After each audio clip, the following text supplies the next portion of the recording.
আজি শিল্পী দিৱস আৰু ৰূপকোঁৱৰ জ্যোতিপ্ৰসাদ আগৰৱালাদেৱৰ আজি ৭৫তম মৃত্যুবাৰ্ষিকী।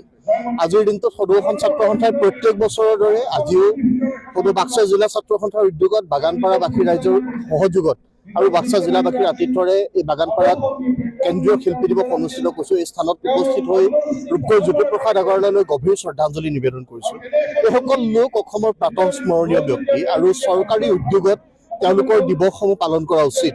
আজিৰ দিনটোত ভাৰতবৰ্ষৰ মাননীয় প্ৰধানমন্ত্ৰী ডাঙৰীয়া আহিছে, বাগৰুম্বা পৰিৱেশন হ'ব, সেই অনুষ্ঠানলৈ শুভেচ্ছা প্ৰদান কৰিছোঁ। কিন্তু তাৰ সমান্তৰালভাৱে যিসমূহ ব্যক্তিক আমি শ্ৰদ্ধা জনোৱা উচিত, যিসমূহ সত্তাক আমি শ্ৰদ্ধা জনোৱা উচিত, যাক সৰুগত কৰি জাতীয় জীৱনে বাট বোলা উচিত, সেই বাট বোলাৰ যাত্ৰাটোত চৰকাৰী পৃষ্ঠপোষকতা আমি বিচাৰিছোঁ। তেওঁলোকক আমি অসমৰ পৰ্যায়তে যি ধৰণে প্ৰতিষ্ঠা দিব লাগে প্ৰতিষ্ঠা দিবৰ কাৰণে সক্ষম হোৱা নাই আৰু আমি বিশ্ব দৰবাৰত তেওঁলোকক প্ৰতিষ্ঠা কৰিবৰ কাৰণে দীঘলীয়া সময় ধৰি আমি আহ্বান জনাই আহিছোঁ। আমাৰ চৰকাৰলৈ আহ্বান থাকিব, ৰূপকোঁৱৰ জ্যোতিপ্ৰসাদ আগৰৱালা, বিষ্ণু ৰাভা, এইসকল যিসকল লোক প্ৰাতঃস্মৰণীয় ব্যক্তি, সেইসকলৰ স্মৰণত সেইসকলৰ প্ৰতি শ্ৰদ্ধাঞ্জলি নিবেদন কৰি চৰকাৰে প্ৰত্যেক বছৰতে এইসকল লোকৰ প্ৰতি প্ৰকৃতাৰ্থত শ্ৰদ্ধা অন্তৰেৰে সৈতে নিবেদন কৰিবৰ কাৰণে পদক্ষেপ গ্ৰহণ কৰক।